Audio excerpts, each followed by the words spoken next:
अस्सलाम वालेकुम हजरत। मैं फैज़ हुसैन कोटड़ा से बोल रहा हूँ। मेरा एक भाई था, खादम हुसैन है वो, बेचारा गरीब है, तो अपने माल मवेशी के साथ वो जब्बड़ पे आया था माल मवेशी चराने के लिए।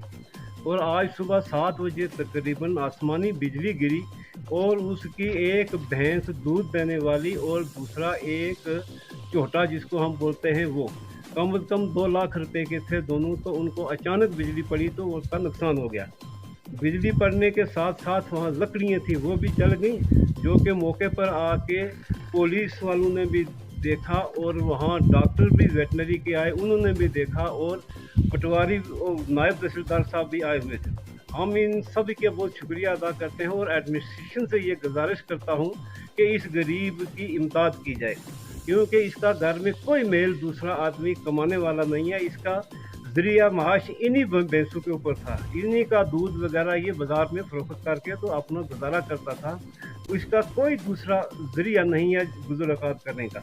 लिहाजा एडमिनिस्ट्रेशन से दोबारा गुजारिश की जाती है कि इसकी बहुत जल्द और ज़्यादा से ज़्यादा जितनी इमदाद हो सके वो की जाए, ताकि ये बेचारा दूसरी कोई भैंस वगैरह ख़रीद के तो उसका दूध फ़रोख्त करके तो अपना गुज़र औक़ात कर सके।